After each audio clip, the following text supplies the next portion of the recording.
Hello, నేనల్లుడు Nagabhushanam మామయ్యని. ఏమిటి కొత్తగా ప్రేమ నటిస్తున్నావు? నా కేసును తిరగదోడి నా మెడకి ఉరిత్రాడయించాలనుకున్నావు, కానీ నీకు తెలియకుండానే నీ ప్రాణాల్ని నేలకేసి తొక్కేస్తున్నాను. నేను చేసేది నీకు తెలిసేలోగా నీ చేతిలోనూ ఏమీ ఉండదు, చెయ్యడానికి ఏమీ ఉండదు. హలో హలో,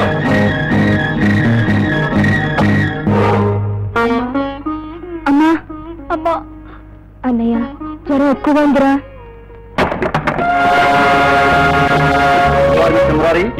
ఏం చేస్తుంటారు? అది మీకు అనవసరం. మీరెందుకు వచ్చినట్టు? ఈ ఇంట్లో దొంగ నోట్ల వ్యాపారం జరుగుతున్నట్టు మాకు రిపోర్ట్ వచ్చింది.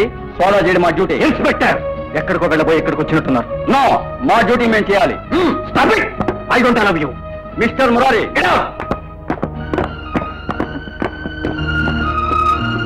అమ్మా,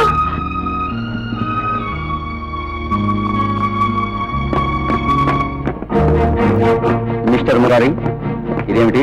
ఆఫీస్ డబ్బు. మరిందాక దొంగ నోట్ల వ్యాపారం చేయట్లేదన్నారు, ఇప్పుడు అదే అంటున్నాను. మరి దొంగ నోట్లకు సమాధానం ఏమిటి? దొంగ నోట్ల? 10%. ఇప్పుడు మిమ్మల్ని అరెస్ట్ చేస్తున్నాను. పదండి స్టేషన్కి. బాబు బాబు, ఆ డబ్బు మాకు సంబంధించింది కాదు, మీరు సంపాదించా.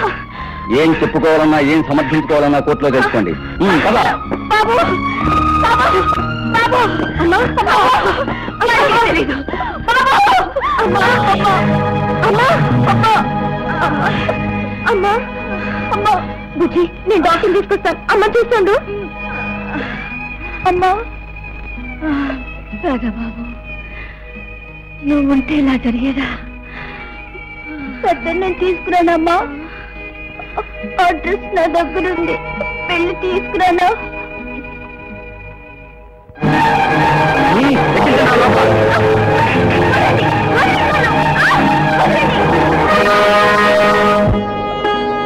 అడ్రస్ తెలుసండి? మధ్య పనా?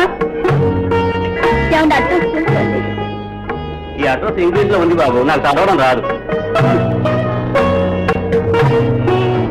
అడ్రస్ అడ్రస్ చాలా బాగుంది. ఇందాక నుంచి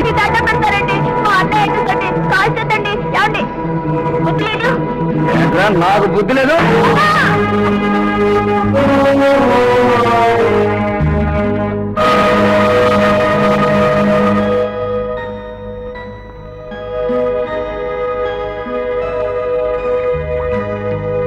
ఏమిటి చేతులు గడిగిస్తున్నావు? ఏమి సహించటం లేదు. నాకు తెలియకుండా ఎవరో నా గుండెంతా పిండేస్తున్నట్టుంది.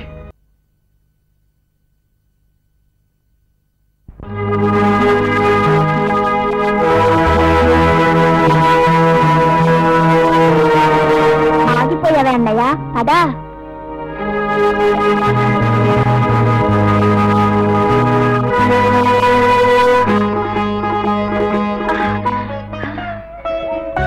బాబు, నీ దగ్గరకు వచ్చి క్షమార్పణ చెప్పుకొని నిన్ను లోపలికి తీసుకురావడానికి ఓపిక లేదయ్యా. రా బాబు, రారా. అమ్మా అమ్మా అమ్మా అమ్మా బాబు బాబు, ఈ ఇంటిని కంటికి దీపంలా కాపాడావు. నిన్ను పొమ్మన్న రోజునే ఇంటి పతనం ప్రారంభమైందయ్యా. బాబు, వాళ్ళంతా చల్లా చెదిరైపోయారు. ఎవరెక్కడున్నారో కూడా వాళ్ళందరినీ నీ చేతిలో పెట్టి వాళ్ళ జీవితాలు అమ్మా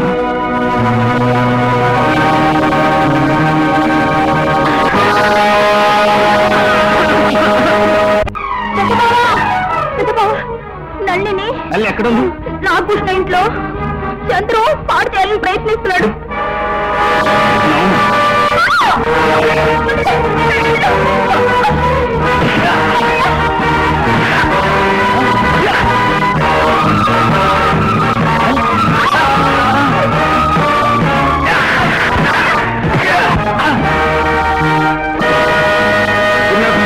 ఏమిటి గుర్తు ఏమైంది?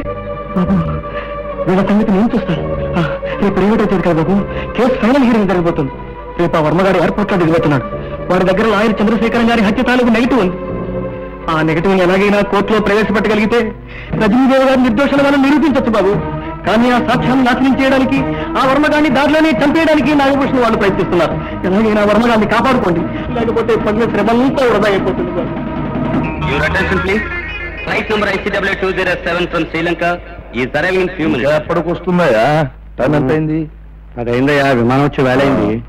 ఇదిగో పనులన్నీ దారి మధ్యలోనే జరిగిపోవాలి, జాగ్రత్త. అబ్బా మెల్లిగా మాట్లాడు, కూడా విమానాలు కూడా చెవులుంటాయి. తెలుసు. అవునన్నయ్య, ఆ వర్మను ఎలా గుర్తుపట్టడం? కాగల కార్యం తీర్చడానికి అరుగో గంధర్వులు సిద్ధంగా ఉన్నారు. వాళ్ళు ఎవరిని రిసీవ్ చేసుకుంటారో వాడే Varma. Your attention please. Flight number ICW207 from Sri Lanka has landed. వచ్చేసి అడుగు వచ్చేసారా? స్వాగతం వర్మ, సుస్వాగతం. వచ్చారే. స్నేహితులు నాకు తప్పుతుందా మరి? రా అడుగు వాడే వర్మ.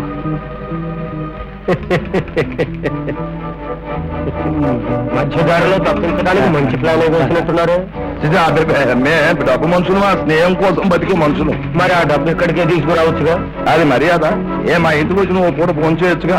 ముందు ఆతిథ్యం, తర్వాత బిజినెస్. మరీ అంత అనుమానిస్తే నువ్వు పీల్చే గాలి కూడా విషయం అయిపోతున్నాయా? ఏదో పరాయి వాళ్ళ మాట్లాడతాయండి. నేను అంత తెలివి తక్కువగా లేనులే, ఎందుకైనా మంచిదని తోడు తెచ్చుకున్నాను. మరేం తప్పు లేదు. నీ జాగ్రత్త మీద నువ్వుండు, మా నీతి మీద మేముంటాం.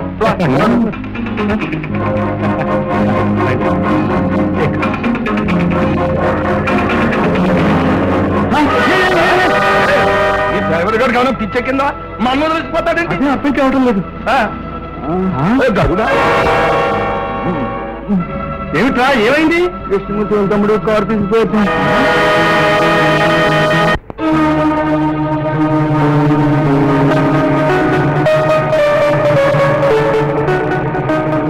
కొన్ని సంవత్సరాల క్రితం చేసిన తప్పును దిద్దుకునే అవకాశం వచ్చింది.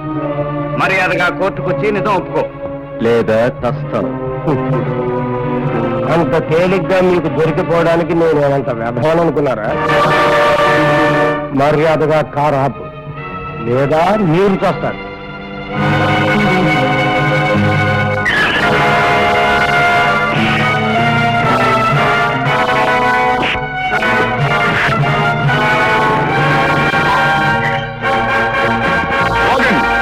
కృష్ణమూర్తి, మర్యాదగా వర్మను మాకు అప్పగించు, లేదా అందరూ ఇక్కడే చస్తారు.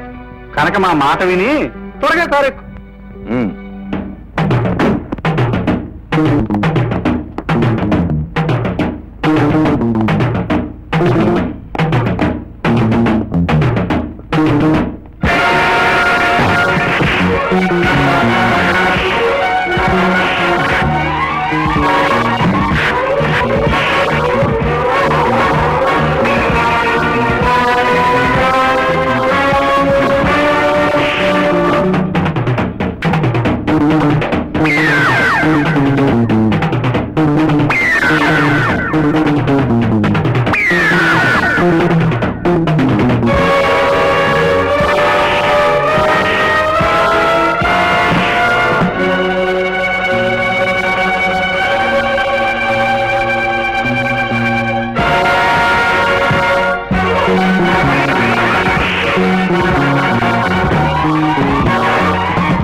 వివేకం మీ మేధస్సు అన్ని ఆలోచించి వీడు చేసిన నేరాలకి శిక్ష వేయగలిగితే మీ న్యాయస్థానం విలువ పెరుగుతుంది, మీ చట్టం మీద ప్రజలకు గౌరవం పెరుగుతుంది, అన్యాయానికి కనువిప్పు కలుగుతుంది, చచ్చిన న్యాయం బ్రతుకుతుంది.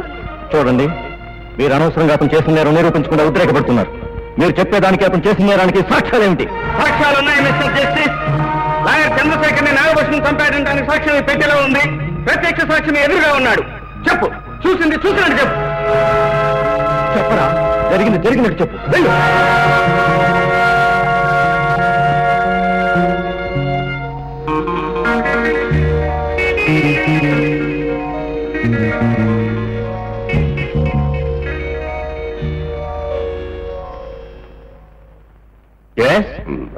భూషయ్య గరుత్మంతరావు కలిసి రంగనాయకులు గారి ఆస్తి కాజేశారు.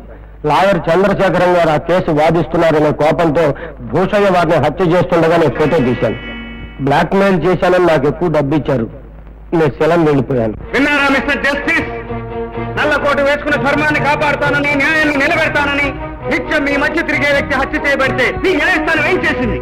ఒక కేసు వాదిస్తుండగా ఆ హత్య జరిగితే ఆ కేసుకు ఆ లాయర్ హత్యకు సంబంధం ఉండవచ్చుననే కనీస ఆలోచన కూడా లేకుండా భార్య శీలవతి కాదని అబద్ధపు వాదనలు నమ్మి ఆమె శిక్షార్హురాలని శిక్షా స్మృతిలోని సెక్షన్లన్నింటినీ పరిశోధించి ఆమెను కటకటాల వెనక్కి నెట్టారు. మా ఆస్తి పోయిందనడానికి ఆ ఫైలు, మా అత్తయ్య నిర్దోషి అని చెప్పడానికి ఆ ఫోటోలే ప్రత్యక్ష సాక్ష్యం.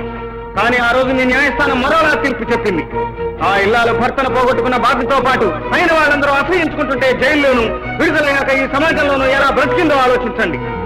తప్పుడు సాక్ష్యాల మీద ఆధారపడి మీ న్యాయస్థానం ఇచ్చిన తీర్పు ఎంత దారుణానికి దారి తీసిందో చూడండి. ఇప్పుడు మీరు ప్రకటించే పశ్చాత్తాపంతో గడిచిపోయిన ఆమె జీవితాన్ని మళ్ళీ ఇవ్వగలరా? రాలిపోయిన సౌభాగ్యాన్ని సమకూర్చగలరా? ఇన్ని సంవత్సరాలుగా నెత్తి మీద పెట్టుకు మోసిన నిందన బద్దలు కొట్టగలరా? చెప్పండి, చెప్పండి న్యాయమూర్తి గారు. ఆమె స్థానంలో మీరు నిలబడి ఆ రోజు మీ న్యాయస్థానం ఇచ్చిన తీర్పు న్యాయమో అన్యాయమో ఇప్పుడు మీరే తీర్పు చెప్పండి. వాళ్ళేం చెప్తారు, నేను చెప్తాను.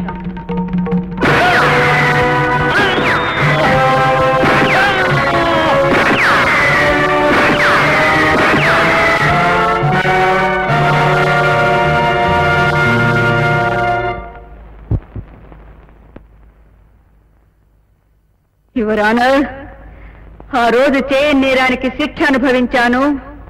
ఆ అనుభవించిన శిక్షకు ఈ రోజు నేరం చేశాను. అప్పయ్య, నువ్వు పతితవు కావని సమాజాన్ని, నేరస్తురాలు కావని న్యాయస్థానాన్ని ఒప్పించాలనే నా ప్రయత్నాన్ని నీ ఉద్రేకంతో వృధా చేశావు. ఇప్పుడు నేను ఎలా రక్షించుకునేది? నువ్వు బ్రతికేది నా కోసం కాదు, ఈ దుర్మార్గుడి చావు కోసం. నన్ను దోషిని చేసి తాను పెద్ద మనిషిగా బ్రతికిన ఈ దుర్మార్గుణ్ణి దోషిగా నిరూపించి నా చేతులతో నేనే శిక్ష విధించాలనుకున్నాను. ఇన్నాళ్ళకి నా పంతం నెరవేర్చుకున్నాను. యువరానా, ఇప్పుడు మీరు నాకే శిక్ష అయినా విధించండి. సిగ్గుపడను, బాధపడను. నిర్దోషిగా హంతకురాలను అనిపించుకున్న నేను దోషిగా హంతకి అనిపించుకోవడానికి తలంచుకోను. నా భర్తని చంపిన దుర్మార్గుడు తల తీశానన్న గర్వంతో తలెత్తుకుని ఉరి సగర్వంగా నడిచి వెళ్తాను. న్యాయమూర్తి గారు, ఇప్పుడు మీ కళ్ళ ముందు జరిగిన సంఘటన నిజంగా మిమ్మల్ని కదిలిస్తే, న్యాయానికి అన్యాయం జరిగిందని మీరు అంగీకరిస్తే, మీ న్యాయశాస్త్రాలను తిరిగి రాయించి మీ చట్టాలను సవరించుకోండి. అధర్మంతో పోరాటంలో ధర్మం ఓడిపోకుండా చూసుకోండి.